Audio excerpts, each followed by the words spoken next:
어느 성도님이 꿈을 꾸었습니다. 자기의 몸집보다 큰 십자가를 지고 언덕길을 오르는데 얼마나 힘든지요.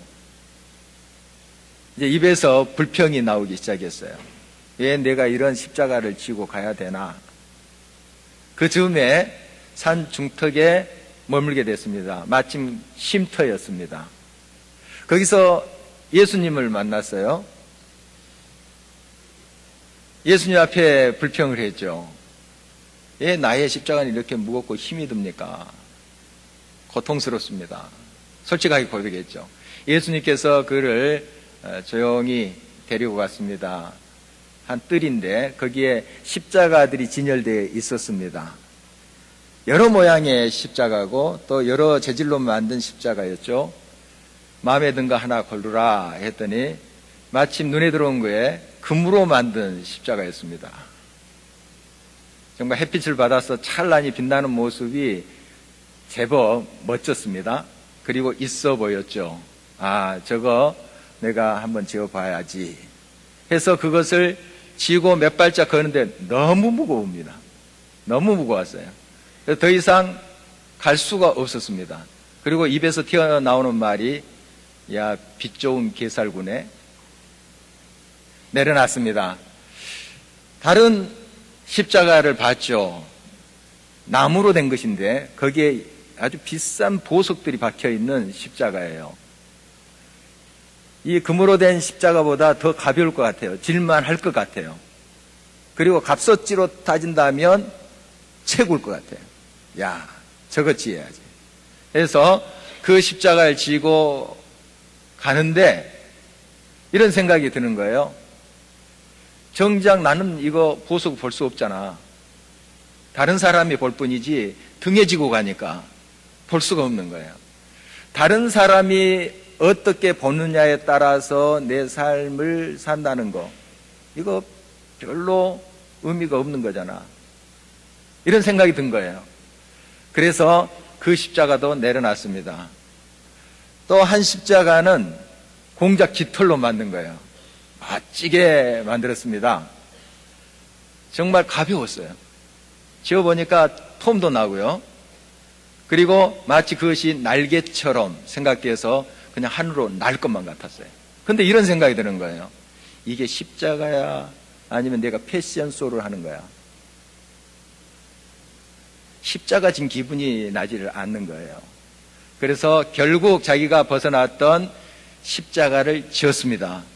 맞춤 옷처럼 딱 자기 어깨에 맞는 거예요. 그러면서 주님이 왜 이 십자가를 내게 지게 하셨을까 하는 생각을 하게 됐습니다.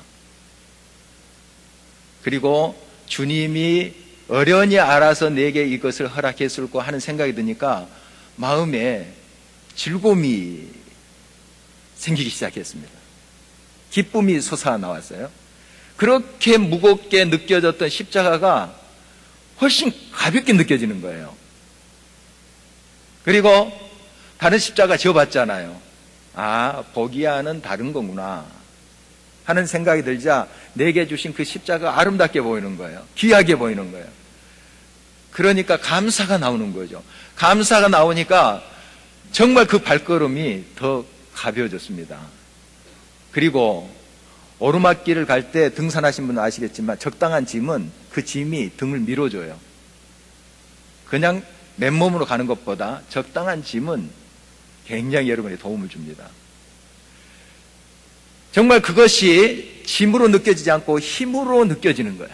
아, 주님께서 나를 밀어주는 힘이구나 하는 걸 느끼게 되니까 또 감사가 나왔습니다. 여러분에게 어떤 짐이 지어졌습니까? 어떤 십자가를 여러분 지고 가십니까? 오늘 다시 한번 우리의 삶의 모습을 살펴봤으면 좋겠습니다. 내가 실수해서 잘못해서 십자가 외에 다른 짐을 또 지고 간다 하는 것은 내려놓으셔야 됩니다. 고백하고 하나님 앞에 온전히 내려놔야 됩니다. 그러나 하나님께서 지어주신 그 십자가, 그것이 사명이 될 수 있고 어려움이 될 수 있고 고난이 될 수도 있어요. 여러 모양으로 우리가 십자가를 해석할 수 있습니다. 여러분의 삶이에요. 그 삶을 하나님께서 허락하신 거라면 여러분들 그 의미를 깨닫고 그 십자가를 지고 가십시오. 하나님은 그게 짐이 아니라 너의 힘이다 깨우쳐 주실 것입니다. 오늘 본문은 우리가 잘 알고 있는 요셉 이야기예요.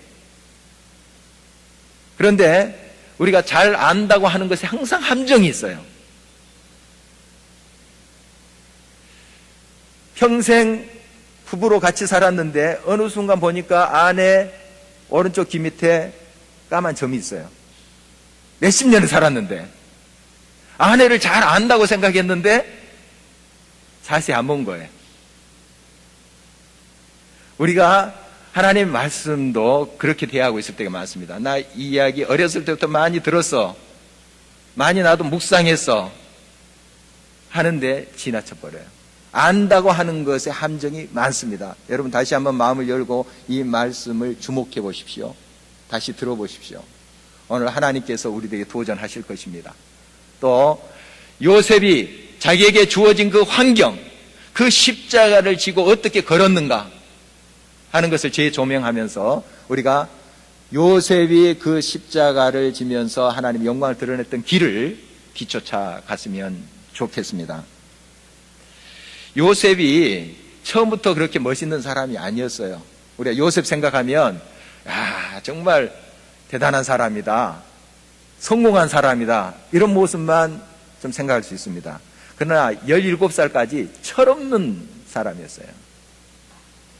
그 당시에 17살이면 결혼도 했어요.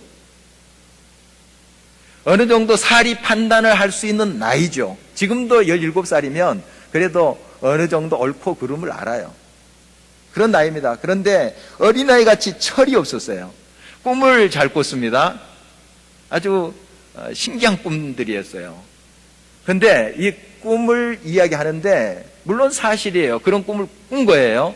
그러나 때와 장소가 있고 또한 어떤 수위로 그것을 밝히느냐 하는 판단이 있어야 되는데 그냥 어린아이처럼 형 앞에 가서 아버지 앞에 가서 그렇게 이야기한 거예요.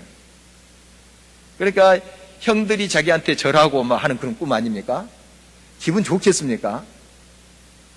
기분 나쁘죠. 어떤 꿈을 품었을 때 그것을 어떻게 또 이야기하며 지혜롭게 어떤 타이밍에 그걸 이야기하는가 이걸 따지지 않고 그냥 가서 이야기한 거죠. 그래서 이복 형들이죠. 이 형들이 아주 미운 마음이 생겼어요. 죽이고 싶을 정도로. 그렇다면 물론 형들의 마음이 악하고 형들이 고약한 사람들이구나 우리 그렇게 생각할 수 있죠. 물론 그런 악한 마음들이 있었을 거예요. 그러나 요셉에게도 책임이 있어요. 그렇게 이야기해서는 안 되는 것이죠. 지혜롭게 이야기를 하고 또 타이밍이 있는데 그렇게 자기의 속에 있는 것을 철없이 생각 없이 이야기하게 되므로 그가 미움을 사게 됐습니다. 결국 형들이 죽이려고 했고 하나님께서 그 형들의 계획을 돌리셔서 노예로 팔게 만드십니다. 그가 이제 노예로 팔려간 곳이 애굽이에요. 지금 이집트. 왕의 친위 대장 보디발의 집에 팔리게 된 것입니다. 오늘 본 말씀은 그 집에 있었던 사건입니다. 이 요셉이 정말 어떻게 보면 또 어린 나이예요. 17살. 어린 나이예요. 이때 얼마나 애롭겠습니까? 또 그 삶이 고통스럽겠습니까? 울기도 했을 거예요. 그런데 그런 절망적인 상황 속에서 그는 주저앉지 않았어요. 또 형들을 원망하면서 복수의 칼을 갈지 않았습니다. 그렇다면 그의 인생이 이렇게 피어날 수가 없어요. 오히려 그런 환경이 그를 죽이는 것이 아니라 그 마음에 있는 복수심과 미움과 증오가 그를 죽이고 말았을 거예요. 그걸 다 하나님 앞에 내려놓고 철이 들기 시작합니다. 그야말로 하나님을 기억하게 돼요. 참 이것이 중요합니다. 그래서 하나님께서 그를 세워가는 그런 훈련 속에 그 자신을 던집니다. 하나님이 빚어가시죠. 만들어 가시는 것을 보게 됩니다. 그를 통해서 그 보디발의 집이 번성하게 됐습니다. 보디발이란 주인도 그걸 알아요. 요셉이 들어온 이후로 그 집안이 더 풍성하게 되고 잘 되는 거예요. 주인뿐만 아니라 주변에 많은 사람도 그걸 인정할 수 있었습니다. 하나님이 그렇게 하신 것이죠. 오늘 2절 말씀에 보니까 요셉을 하나님께서 형통한 자가 되게 하셨다, 이렇게 말씀하고 있어요. 참 중요한 대목입니다. 요셉이 먼저 형통한 자가 된 거예요. 그렇기 때문에 그 보디발의 집에 형통함이 있게 된 거예요. 하나님의 복의 통로가 잘 세워지고 준비되니까 그 복의 통로를 통해서 그 집이, 그 주변이 복받게 된다는 사실인 것이죠. 여러분, 우리가 여러 제도와 여러 환경, 그것이 문제가 될 수 있습니다. 그러나 요셉을 보십시오. 그가 보디발의 집에 가서 그 환경과 여러 제도를 고치려고 하지 않았어요. 처음부터. 그 자신이 하나님과 형통한 자가 된 거예요. 하나님과 교통하는 자가 된 거예요. 그를 통해서 그 제도들이 변해갑니다. 복을 받게 돼요. 그 집이 하나님의 영광을 드러내게 됩니다. 이것이 중요한 거예요. 우리의 삶 속에 여러 제도들이 있고 여러 불의한 모습들이 있습니다. 물론 고쳐가야 됩니다. 그러나 더 중요한 것은 내가 하나님과 소통하는 자, 형통하는 자가 돼야 돼요. 그것 없이 우리가 어떠한 불의의 한 거에서 그걸 고치려고 할 때 그것은 허공을 때리는 메아리가 될 수 있습니다. 여러분, 우리 자신이 하나님 앞에 철저히 서야 돼요. 제가 이제 나온 학교가 장로의 신학대학인데요. 신대원 82기입니다. 우리 신대원 82기에서 이제 곧 성명서를 하나 발표할 것입니다. 뭐냐 하면 명성교회 세습 문제예요. 이거 성경적이지 않고 우리 교회법도 어긴 것이다 하는 내용인데, 우리가 이 성명서 내용을 같이 주고받으면서 수정해 갔습니다. 가는데 그저 우리가 목소리 높여서 불의에 한거하는 그러한 내용만을 싣지 말고 먼저 우리 가슴을 치는 그런 기도가 선행돼야 되겠다 하는 의견들을 우리 동기들이 많이 냈어요. 그래서 그 성명서 내용이 그거에 있습니다. 우리가 같은 죄인입니다. 우리가 회개합니다. 하나님 앞에 우리 가슴을 먼저 칩니다. 이런 내용들이 있어요. 그리고 그 죄를 지적하는 거죠. 이거 잘못됐습니다. 이거 불의한 것입니다. 여러분, 이것이 참 중요합니다. 우리는 다른 사람의 잘못만, 또 제도만 가지고 그걸 고치려고 해요.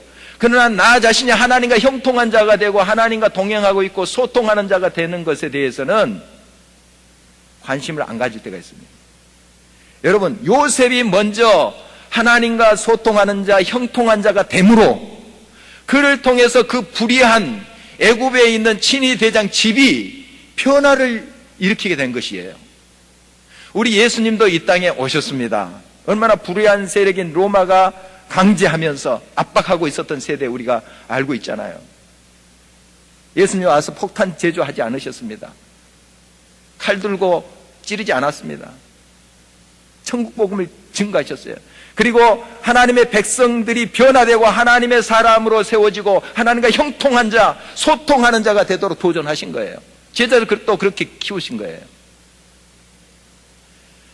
그리고 그들을 통해서 역사가 변하게 하고 제도가 변하게 하고 하는 것을 우리가 알고 있잖아요. 여러분, 우리가 하나님과 먼저 소통하는 자가 돼야 됩니다. 우리가 하나님과 형통한 자가 돼야 됩니다. 요셉이 형통한 자가 되어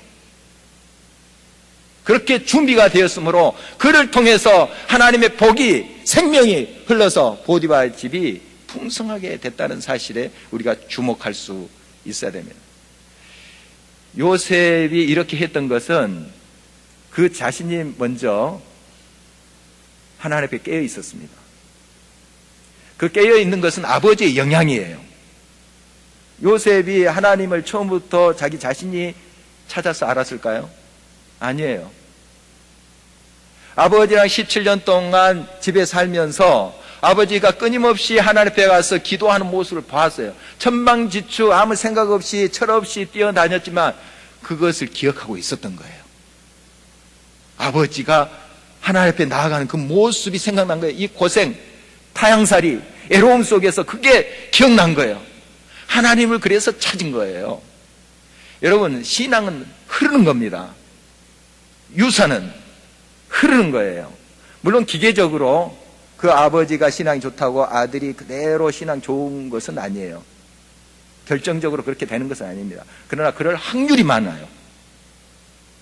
그럴 가능성이 많아요. 여러분, 하나님 앞에 끊임없이 인내심을 가지고 나아가십시오. 내가 형통한 자가 될 때 내 자녀들이 어느 순간 하나님을 찾게 됩니다. 기억하게 돼요. 애로움 속에서, 인생의 고난 속에서 그 하나님을 찾게 돼요. 아버지가 만났던 그 하나님을 부르게 돼요. 요셉이 이렇게 하나님을 찾고 하나님 앞에 형통한 자가 된 것은 아버지의 영향이에요. 아버지가 그렇게 섰어요. 여러분, 우리가 자녀들의 신앙을 탓할 수도 있습니다. 그렇지만은 먼저 생각해야 될 것은 내가 하나님 앞에 바로 서 있는가 하는 거예요.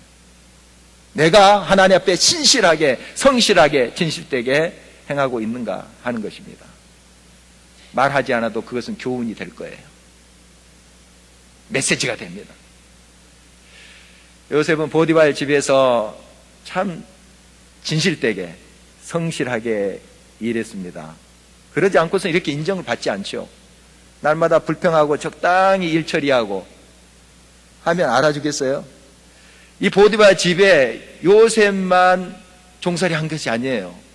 이 친위 대장은 대단한 권력가입니다. 거기에 종들이 많아요. 또 요셉만한 그런 청년들이 있었을 거예요. 팔려온 그런 사람들이 있었을 것입니다.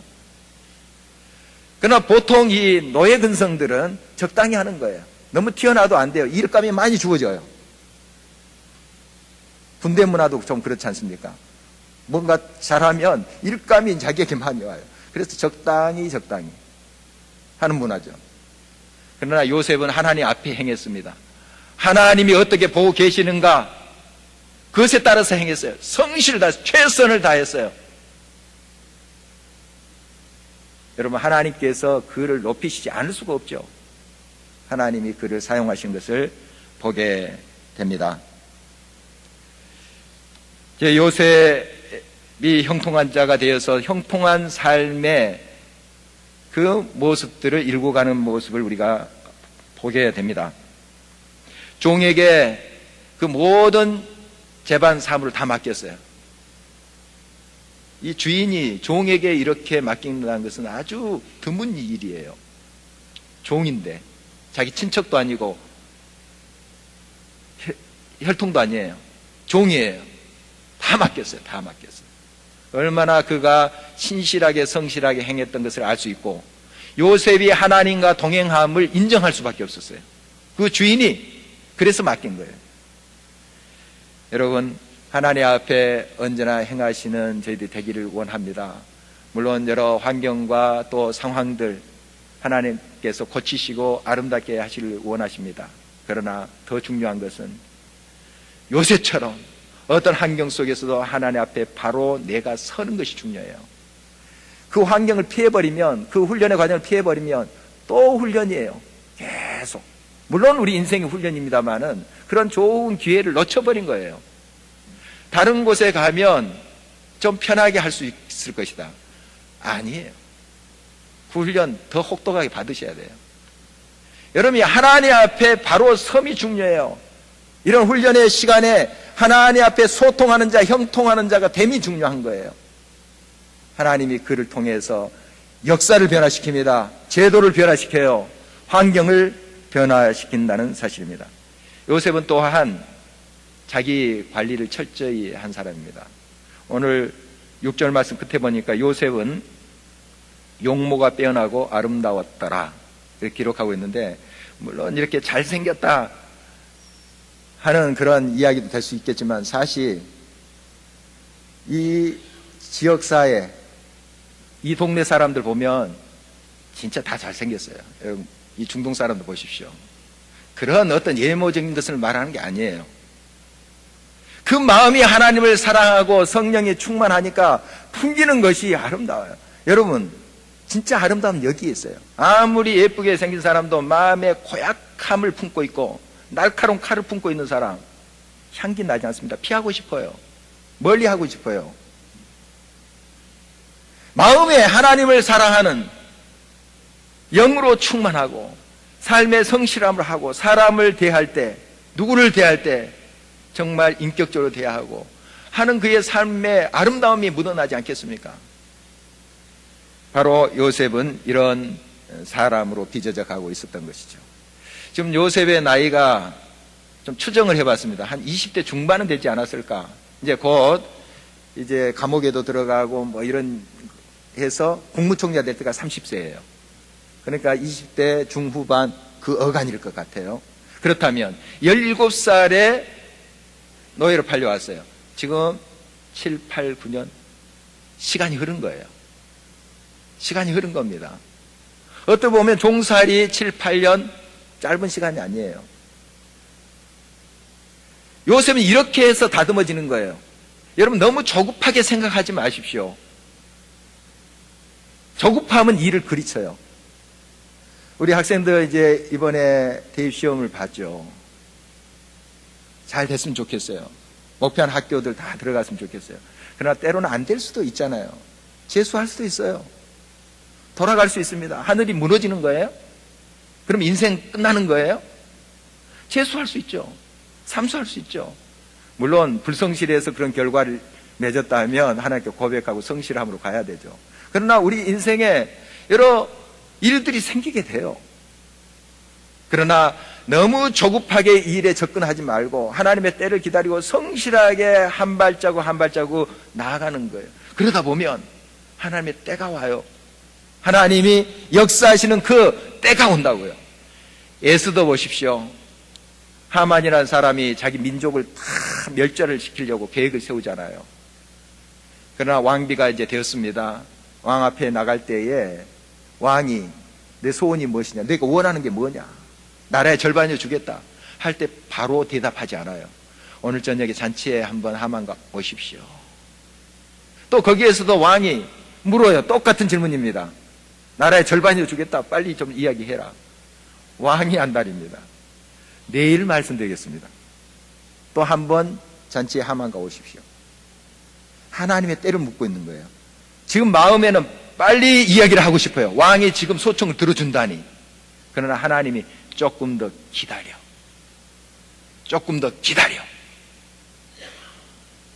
여러분, 하나님의 때를 기다림이 참 중요합니다. 하나님은 그 때에 맞춰서 역사하십니다. 여러분의 마음을 너무 조급하게 말고 요새처럼 성실하게 한 걸음 한 걸음 주님과 동행하면서 여러분의 삶을 준비해 가십시오. 살아내십시오. 하나님의 때가 반드시 옵니다. 5절 말씀을 보면 하나님께서 보디발의 집에 복을 내리시는데 요셉을 위하여 복을 내리셨다. 요셉을 위하여. 하나님께서 그렇게 풍성하게 해주셨다. 이런 기록이에요. 보디발이 이뻐서, 보디발이 의롭게 살아서 아니에요. 요셉을 위해서 이 역사를 지금 그 하나님께서 하고 계시는 거예요. 여러분, 하나님 앞에 온전히 순종하고 정말 어떤 상황 가운데서 하나님과 형통한 자가 될 때 하나님은 그를 위하여 역사하십니다. 준비하십니다. 이루십니다. 자, 이런 이제 삶에 하나님께서 모든 것이 잘 풀리고 또한 초항을 받고 인정을 받고 또한 칭찬을 받고 항상 이런 삶으로 이어져야 되지 않겠습니까? 그런데 이런 삶에 어려움이 또 있어요. 형통한 자의 삶은 항상 순탄하고 아무 일이 없는 것을 의미하는 게 아니에요. 문제 있습니다. 어려움이 있어요. 유혹이 들어온 거예요. 보디발의 아내의 유혹, 그 유명한 사건이 생긴 거예요. 정말 이것을 물리치기가 쉽지 않았을 거예요. 그러나 하나님 앞에 행하고 있다는 의식을 항상 가지고 있었습니다. 하나님과 소통하는 삶, 하나님이 나와 동행하고 있다, 여기 나와 함께 있다 하는 삶, 그 유혹을 그 하나님께서 주신 믿음으로 물리치고 있습니다. 결국 억울한 누명을 쓰고 감옥에 가게 되죠. 그를 믿었던 주인 보디발이 노발대발합니다. 그런 감정이 생길 수가 있겠죠. 그러나 나중에 기록을 보면 이 주인도 자기 아내를 알고 있어요. 어느 정도 알고 있어요. 아내의 출신이 성경에 나오지 않지만 굉장한 가문의 딸인가 봐요.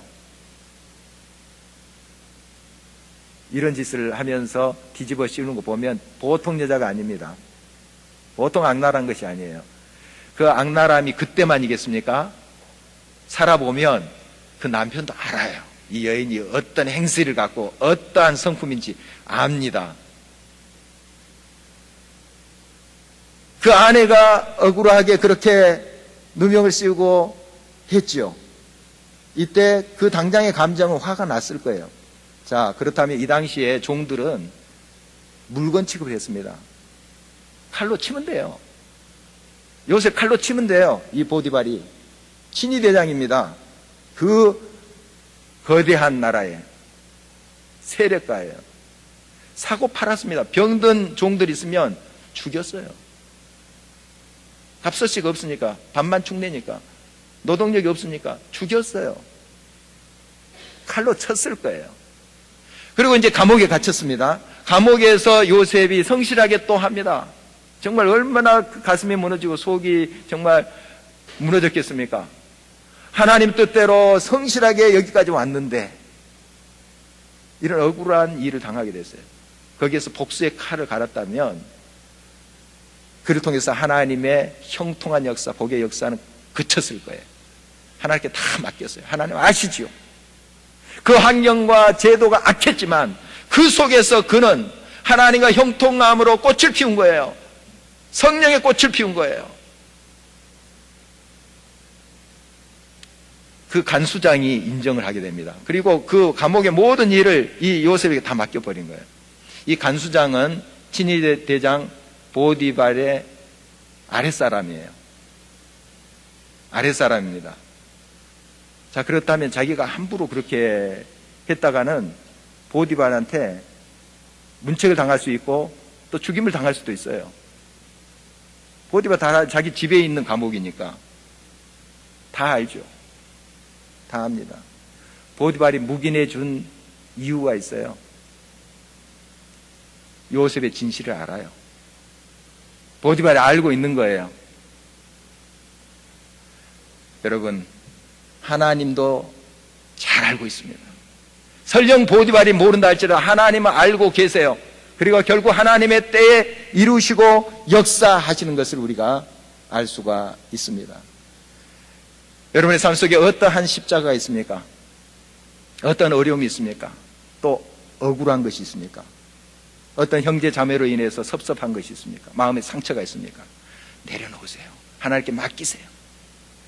요셉처럼 하나님과 형통한 자가 되세요. 그것을 충만하세요. 성령으로 충만하세요.